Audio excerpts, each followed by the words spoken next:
My name's Adam. I'm 29, and 3 months ago, I was on track to marry the woman I thought I'd grow old with.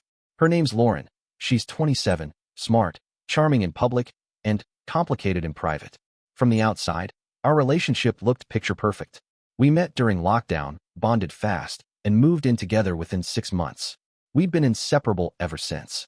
But from the start, there was always something about Lauren's past that felt a little off. She said her parents died when she was 19. It wasn't a topic she liked to talk about. In fact, she flat out refused to. She'd get quiet, distant. One time, she even got up in the middle of a movie we were watching and walked out because there was a scene where someone lost their mom.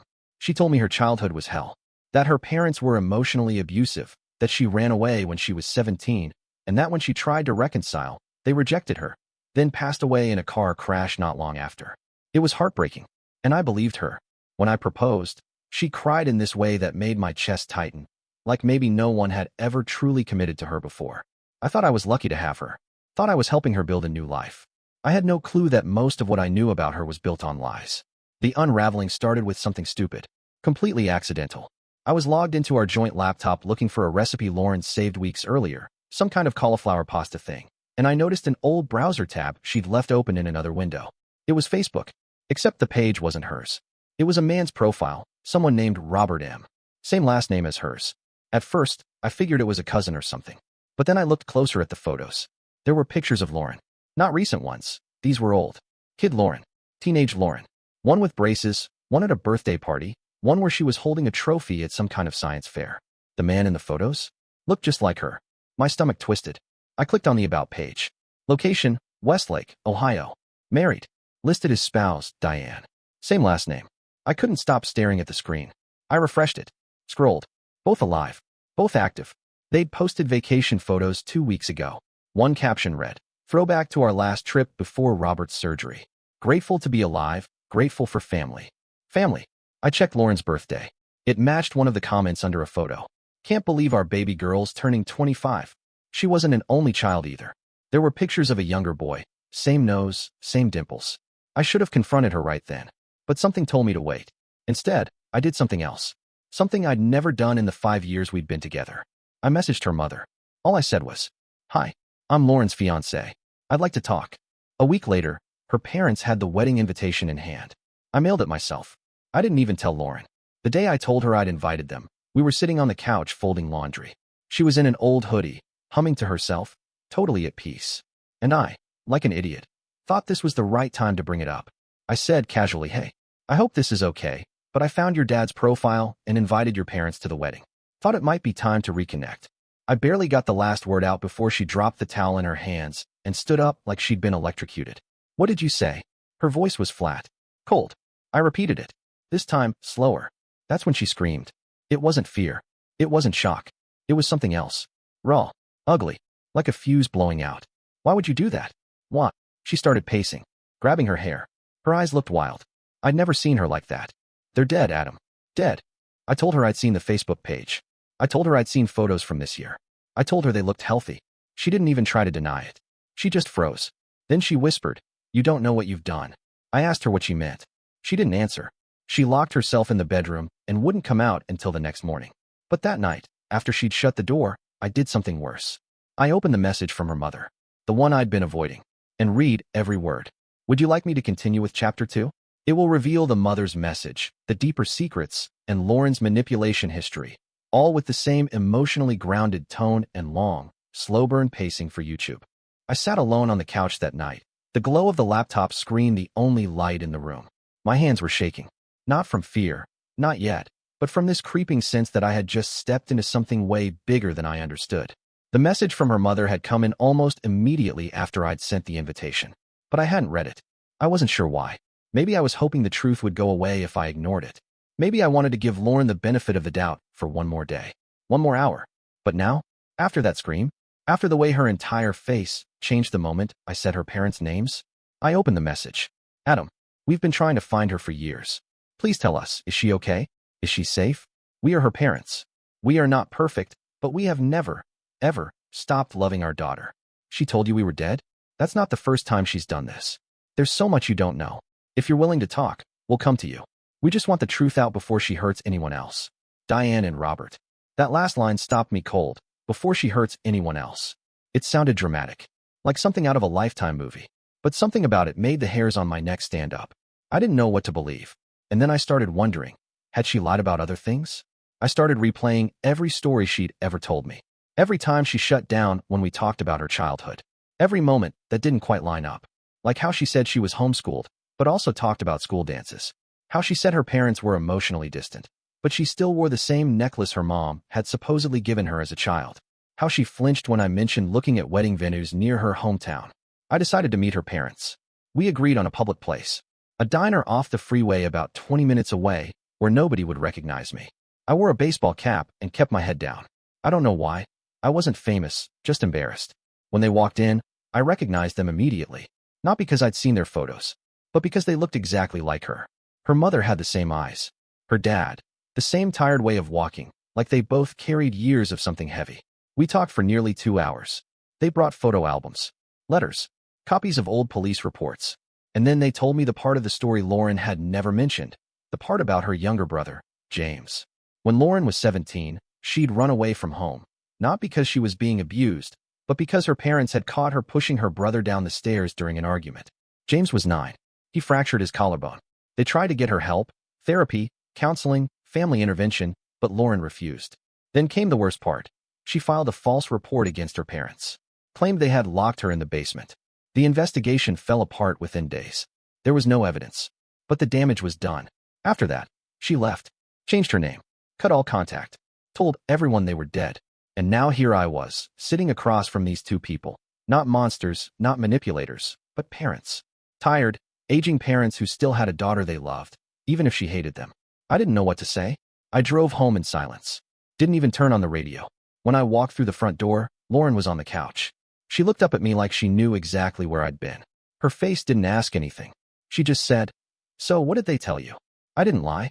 I told her everything. At first, she didn't say a word. Didn't flinch. Just sat there, blinking. And then she laughed. One of those slow, hollow laughs that don't sound human. "They always know how to spin it," she said. "They're great at playing the victims." I asked her about James. She froze. I asked her if it was true, if she'd lied about the abuse, about the stairs, about the restraining order. She didn't answer. She just stood up, walked to the bedroom, and slammed the door. Again. That night, she didn't come to bed. The next morning, I found her sitting at the kitchen table, looking pale and hungover.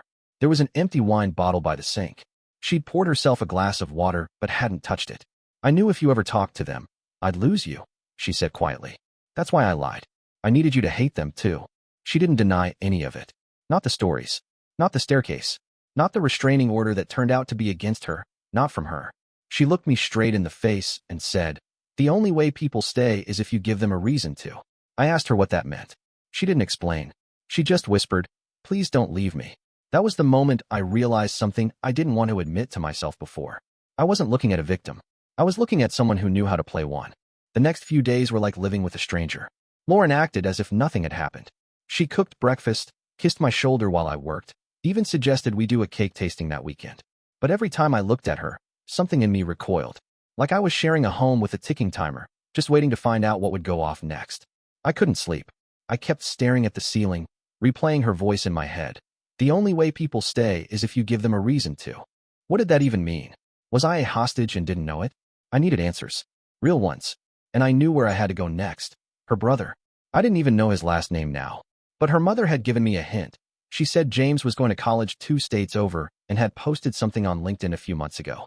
I found him in less than an hour. He'd changed his last name, too. I sent a message. "Hi James, I'm Adam. I'm Lauren's fiancé, or was. I just need to ask a few questions. I promise I'm not trying to start anything.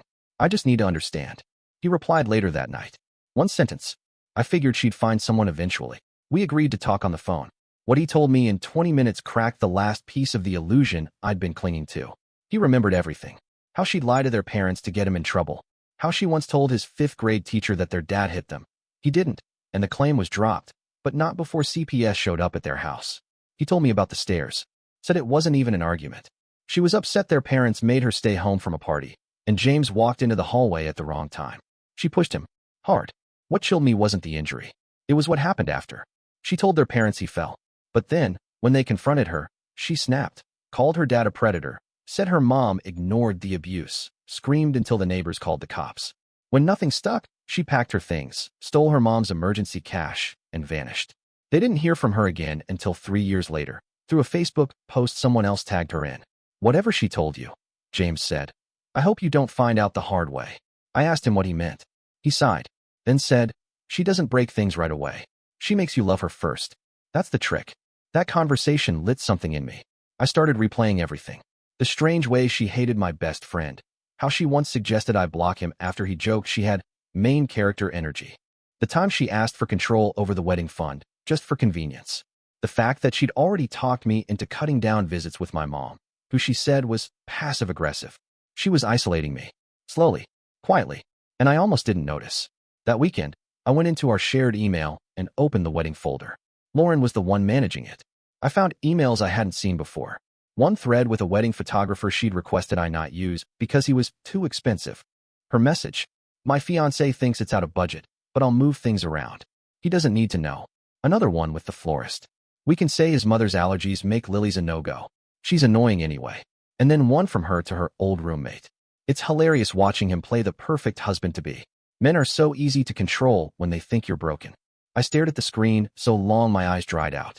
I closed the laptop and left. No note. No explanation. I drove to my parents' place an hour away and slept in my childhood bed for the first time in a decade. They didn't even ask questions. I think they could see it on my face. The exhaustion, the betrayal, the 1,000-yard stare of someone who just learned their life wasn't real. The next morning, I sent Lauren a message. "We need space. I'm not coming back tonight." Her reply was instant. "If you walk out now, I can't promise what you'll come back to." That line made my heart stop. I showed it to my dad. He took one look and said, "You need to talk to a lawyer." I didn't wait. I booked an appointment with a family law attorney the same day. I didn't tell Lauren. I didn't go back to the apartment. And for the first time since I met her, I shut off my phone. It felt like I was detoxing from something I hadn't realized was poisoning me. The lawyer, her name was Meredith, listened to everything. Quiet. No judgment. Then she pulled out a yellow pad and said, "You're lucky this happened before the marriage." That line hit me hard. Lucky. I didn't feel lucky. I felt hollow, embarrassed, and stupid. Meredith gave me a checklist. Lock down your accounts. Separate your finances. Cancel any joint credit authorizations. If she threatens legal action, do not respond without counsel. She looked me in the eye and said, "You're not her first mark. You won't be her last. But you have a window right now. Use it." That night, I froze our joint wedding fund. The one she insisted on managing. There was $12,800 in it. When the bank rep read out the last transactions, my stomach turned. $610 to an unregistered event coordinator. $380 to some spa in Denver. $2,000 transferred to an account not under my name. She'd been siphoning money, and I was done pretending it was just about trauma. I called the venue, canceled the deposit. Same with the florist, the catering, the honeymoon suite. I emailed everyone involved with the wedding and told them we were postponing due to unforeseen personal matters. It was polite, clean, sterile, but it was a lie. What I wanted to say was, the woman I'm supposed to marry is a practiced manipulator who convinced me her family was dead, tried to isolate me from mine, and uses emotional chaos like a paintbrush. Instead, I said nothing and kept digging. A few days later, while cleaning out my digital folders, I found something strange, an old photo of Lauren wearing the engagement ring from before I proposed. At first, I thought maybe it was a fluke, but the details were too specific. Same ring box, same lighting. I reverse searched the image, and that's when everything cracked open. The photo came from a 3-year-old blog post on a now-deleted wedding planning forum. The post: "My fiancé says we're not ready, but I know we are. I've been planning in secret anyway." The user's name was different, but the photo, it was her. No doubt. With a little more digging, I found the username tied to a profile on another site, a relationship advice subreddit. The post had been archived. My ex-fiancé cut off contact with me after I reached out to her estranged parents behind her back. I just wanted to give her closure. She vanished the week of the wedding. It had 3 comments. One of them was chilling. "Sounds like you dodged a bullet, dude." I reached out to the poster. It took him 2 days to respond. But when he did, he confirmed everything. She used a different name with him, Laura. Same age. Same story. Dead parents. Tragic past. Claimed she was starting over and wanted someone who wouldn't dig around. When he found her family, she ghosted him. Moved cities. Deleted her accounts. He never heard from her again. Until now. At this point, I knew I had to cut her off completely. No conversation. No confrontation.